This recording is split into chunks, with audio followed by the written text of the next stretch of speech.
What's good, ASL Alliance? It's your boy Ace Trainer Ryan here, bringing you the semifinals of ASL Season 9. Super excited to get into this one. This is Badass Frostlass Matthew versus Nico Ryan, and I gotta say, like, this is a tough matchup for Badass Frostlass, in my opinion. I helped Matthew Badass Frostlass prep. And my sets were by no means good. Like, I pretty much just slapped a team together in 10 minutes. And he didn't win a single match. Like, dead ass. No, but, like, you look at his team, just the team he brought. Now, Leafeon, I didn't really bring in prep. I think I brought everything but the Leafeon, if I remember correctly. Can't remember what else is on his team, but Magneton is a big issue for stuff like Driplim, stuff like Celesteela. Dotrio's right there, but there's ways around that. I ran an air balloon set to let me get free from Arena Trap. He could also be like Shed Shell, stuff like that. Sneasel's a big issue. I don't think it's a secret by now that Matt has a glaring ice weakness. Especially with the team he brought. He's got one resist and four weaknesses. Three weaknesses, sorry. But Sneasel's going to be an issue. I remember bringing like Focus Sash, Sword Stance Sneasel, and it was just a really hard time for his team. Gyapdos is really strong too. Slowbro is super bulky. That can give him some issues. He doesn't really have the best things to get through that. Pretty much it's just like Driftblim and Lantern. That's really it. It walls the hell out of Scolipede, and it walls the hell out of Marowak. It's going to take hits from Dougie easy. But yeah, we'll get right into it. I'm sure you guys just don't want to hear me talk all day. So, they're going to start off with Driftblim versus the Gyapdos. So, this is a really good lead. Now, from that switch right there, you can tell that the Gyapdos doesn't have U-turn, because even if it's not scarfed, it should be outspeeding Driftblim just fine. So the fact that he hard switched lets me know it doesn't have U-turn, and he goes right into Sean Morgan the Weezing. Just gets a nice Will-O-Wisp off, that's fine. A burned Gyapdos would have been awesome. And he does reveal Hex, and we see a turn 2 crit. So it's very unfortunate. So this is Hex Will-O-Wisp, so I kind of doubt it's his planned Dynamax at this point. We do see Sledge Bomb come off, barely does anything. The burn damage is going to rack up a little bit, and then the Hex just brings down the Weezing. Now, I don't know how much that really did. Obviously the first crit is unfortunate, but, I mean, he doesn't really have the best things to switch into Hex. I don't think you really just want Sneasel to take damage. And he doesn't really have the best Hex switch in, so this might kind of been it. Now, I don't know his set. He could have had Pain Split, so stuff like that.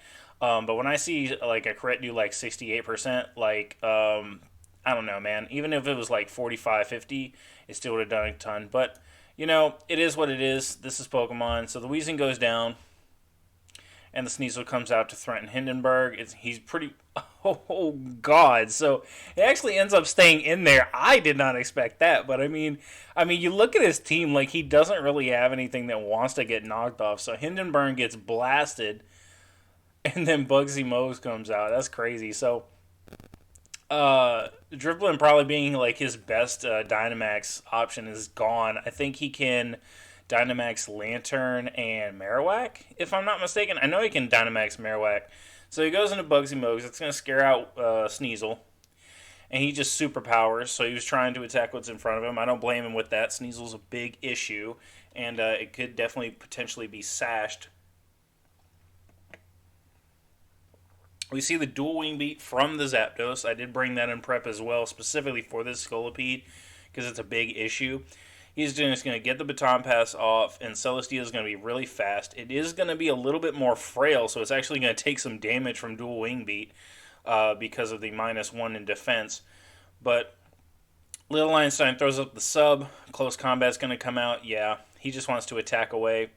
So that's crazy. Do we see an item on this thing? Because it switched its moves.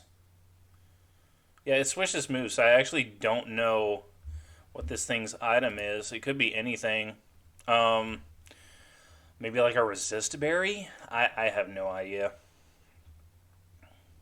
But they're going to double around a little bit, eventually landing back into Zapdos versus the Zooted.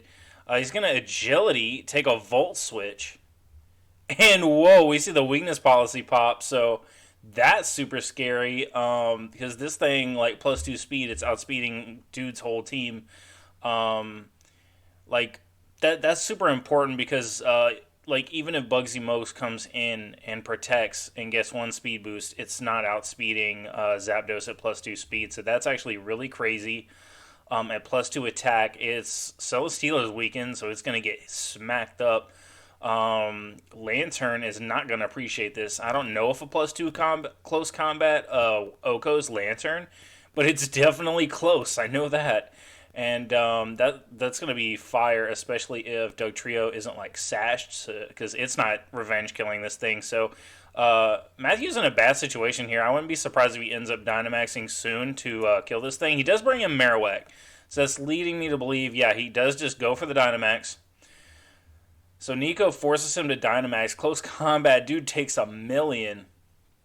And we do see Max Lightning taking down that Gyarados right there. And man, good play on Nico with the weakness policy set because you really baited out his Dynamax. The Grassy Glide from the Leafeon comes out. So really interesting.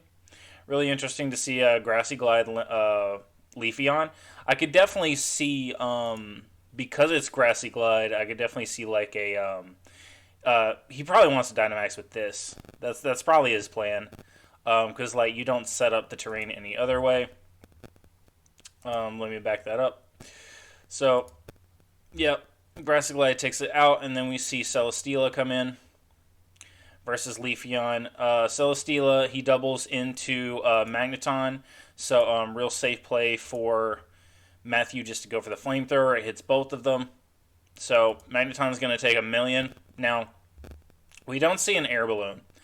So this thing could be something like Shed Shell, but we'll see. So he does go into Lantern initially, and we do see Magnet Rise. So that's actually really cool because, like, Magnet Rise is, like, good and bad. Like, it takes up a move slot. However, like, it's just fine. You pretty much have to go for this, like, all the time, expecting the Dugtrio to want to switch in. I think the set I ran was something like Air Balloon Teleport. Just because, so even after the air balloon was popped, I could like switch in and out because air balloon actually frees you from arena trap as well. If you did not know that, now you know. So he gets the toxic on Zooted. That's good. Lantern can be very bulky. He just opts to go for the Volt Switch to get momentum to trap with Dugtrio. Anything Dugtrio hits will hit Magneton. However, he does double. I have no idea what his set is, but maybe expecting a double as well, because I would imagine he either expects Shed Shell from this. I don't know if Magnet Rise frees you from Arena Trap. I would imagine it does, because in Arena Trap's description, it traps grounded Pokemon. So he goes back into Lantern and gets some more Volt Switch chip. He's really trying to kill this Magneton, but he doesn't really have the best way to do it. As you can see, he's kind of just doubling around, not really knowing a whole lot of what he's doing or what he can do to this Magneton. He's doing what he can do, is what I should say. Magnet Rise wears off, but he goes for it again. Volt Switch is finally going to take this Magneton down. But I mean, it's looking tough for his team right now. He does have Dugtrio at 100%. That could be good if he's rocking something like a Sash. Scolipede at 100 is decent. Celesteela is very weak. Lantern being toxic is horrible, especially when you look at opposing Slowbro. And Nico still has his Dynamax, so that's really not looking good. And he still has Sneasel at 100%. So I definitely say it's kind of in Nico's favor. Even though Matthew has Mon advantage, I don't think in this situation that really matters too much. So it looks like he's trying to pull off some kind of Hail Mary baton pass with Scolipede into something. Maybe if the lantern. I was gonna say maybe like the lantern has ice beam, it could go into the lantern, but I don't know. I'm not really sure of their sets. Like I took a peek at their sets, but I didn't want to have everything like telegraphed before the match. So he gets his Toxic on Slowbro. That's good for wearing that down. The Leafeon's in, and this is probably this is a great opportunity to Dynamax with Leafeon. So I'd imagine that's probably what we're gonna see here. He's actually going to Swords Dance in Lantern's face. Makes sense. He does reveal the Ice Beam. Good lord. So Nico's going all in. So probably Dynamaxing. Yep. And we're going to see he does go for the Airstream. It is going to be enough to take Zooted out at +2. And I think that's it, folks. Like, the +1 speed is going to always outspeed Dugtrio. We do see Darkness come into Celesteela and kill that. So I really don't think. Well, if Dougie's Sash, does it have something to kill Leafeon at plus? Like, I feel like it doesn't. Like, Leafeon actually has good defense stats, so it does have Sash. However, does it kill? Maybe after the Life Orb damage it keeps taking. Oh, so unfortunate. So I'm guessing his only move to hit the Leafeon was Stone Edge and it missed. That's very, very, very unfortunate. But however, I mean, looking at it, I mean, you got to figure the Sneasel probably has Ice Shard, and even if he does get through the Sneasel, Slowbro, even poisoned, is probably going to do it. It's going to do a decent job at killing Bugsy Mo. So it looks like this game is over at this point. But Grassy Glide does come out, so the nice tech. It didn't really need to have priority there, but hey, it's there, you know. I mean, it is what it is. We're going to see Bugsy come out, get the Protect, trying to get the +1 speed boost so he's faster than Leafeon. So Nico probably going to get some good chip with Grassy Glide. He doesn't. He just dies there. It's cool. So Poison Jab comes out. But yeah, I think this is just about done. As long as this, even if this thing only has Scald, it's going to be taking this thing down. And it does reveal Psychic, actually. So, yep, I think Nico pulled this in the bag. He got it, man. Which is great. Matthew has, like, this crazy, like, habit of, like, losing in playoffs. And it's kind of like a moniker now. It's like I always get kicked out of playoffs by Matthew, and then he ends up losing in like semifinals. Like, it's actually insane. But two great coaches here. I think all in all, Nico's team was just like too good for Matt's. Like Matt has a lot of like gimmicky Pokemon. He drafts like fun stuff, and I don't really blame him because he's real smart. And he likes to use Pokemon that he's really comfortable with. I know he loves drafting Celesteela. I know he loves drafting Scolipede. I know he loves getting Dugtrio and Lantern as well. So, that's going to pretty much wrap this up, you guys. So, Nico's in the championships. That'd be crazy to see him win it all. And I'll catch you guys later in Season 10. I'm Ace Trainer Ryan. Catch you later.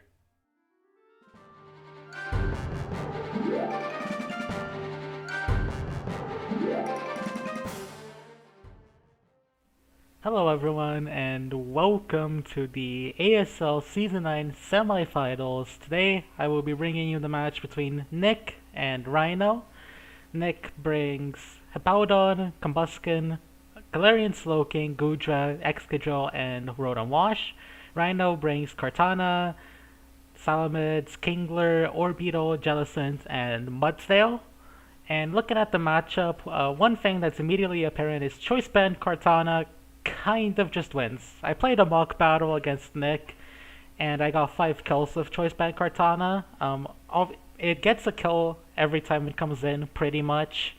And then Nick can send in Combuskin and force the Kartana out, but, either he has to, like, double into something else to get momentum back, at which point Kartana comes back in later, gets another kill, Combuskin comes back in to force it out, or he just has to Dynamax and most likely get stopped by a combination of Jellicent, Mudsdale, and or defensive Salamence, but Nick's Combuskin can't do a lot if Rhino's team is weakened, so it'll be an interesting match for sure.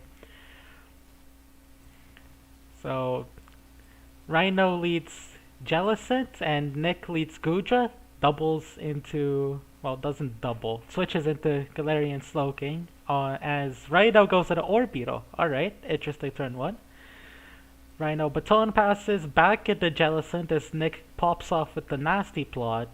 Jellicent taunts the Slowking as it just Shadow Balls at this 55. Very bulky Jellicent. Or maybe Slowking just isn't that strong. I feel like it might not be as strong as I think it is, but I don't know. It's a +2 Shadow Ball. I feel like it should do more, but it's also a Jellicent. Jellicent's old Shadow Ball does about 39, and Nick gets the first kill. So that's one obstacle for Combuskin eliminated, which is very good for Nick, but you know, Kartana. Although Nick is what's it called? Actually, he's not. No, he's Black Sludge. I thought he was Colbur Berry because I thought he wanted to be Colbur Berry for Kartana knockoff to live one, but apparently he's not. So Nick just goes into Gudra, knockoff does 53, Gooey drops its speed, and the Key Berry gets knocked off before it gets eaten, which is unfortunate, but it's a physically defensive Gudra with counter and Key Berry, which is very interesting. And we see a Dragon Tail miss, a Power Whip to 67 to Kingler. That's a lot. Not so much to Orbeetle though, only 16, and Orbeetle gets a kill. Slowking comes back in, but Baton Pass into Kingler this time with a Flamethrower. Burn? No burn. The burn would have been real unfortunate. Knockoff is 42 to... I believe that is physically defensive Road to Wash. I probably just like... No, wait. I don't think Sheer Force would not stop Life Orb on Knockoff, I'm pretty sure, so... That might be Bandit, actually. Kartana comes in. Foul play. Very nice prep from Nick. Sacks the road up to the Kartana. Not much he can do. I mean, I already said it gets a kill every time it comes in. Brings out Combuskin now. Salamence, we see the Intimidate on it, of course. And Nick just Dynamaxes straight up. Goes for Max Knuckle. Crit, 31. Not so... Alright, right now goes into Mudstill this time on a Max Flare, which only does 37. And with the stamina boost, it's gonna take the same amount of damage. And just goes for Toxic. Alright.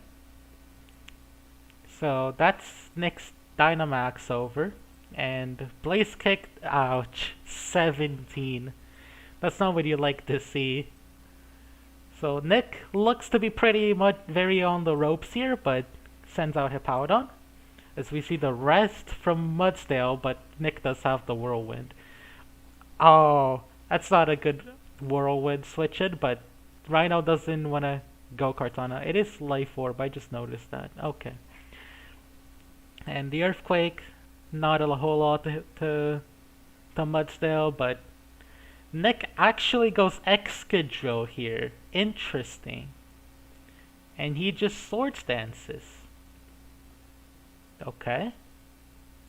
Iron Head? Can we see the flinch here? We do see the flinch here. Okay. And Earthquake doesn't kill. And Body Press is gonna do 27 million. So Nick goes back into Slowking. Body Press does 15.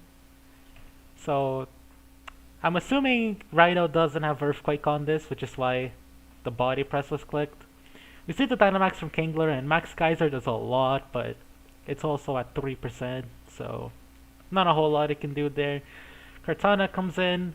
Nick goes Hippowdon. Knockoff does 46.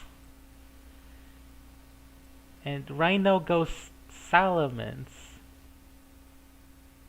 Would Leaf Blade not have just killed?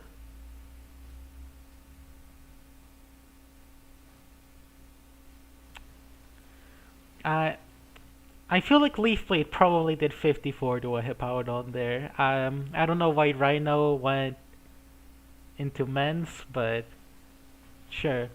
Air Slash comes out, no flinch on Rhino's end, and as Nick just toxics the Salamence. And Nick is just looking to PP stall, well, toxic stall, not PP stall, which is fair enough. Alright, we see the Orbeetle switch in as Nick goes into soaking, but he just immediately doubles back into Hippowdon, just to get the regenerator healing, of course. Rhino goes back into Men's on an Earthquake, and see an Air Slash? No flinch, yet again. And this Mence is dead, but Nick goes into Slowking here. Alright. Rhino goes into Kartana.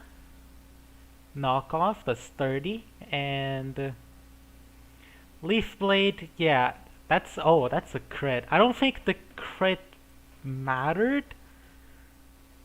I feel like a Life Orb Kartana would do enough to Hippowdon even without the crit, but yeah, the Orbeetle cannot touch Slowking, and this is a win for Nick. So congratulations to Nick for making it to the finals. He will face the winner of Ryan and Matt with a very clutch win. I need to see how much damage Leaf Blade would have done there after this. But that's gonna be it for this match. As I said already, congrats to Nick. And I'm very excited for this final.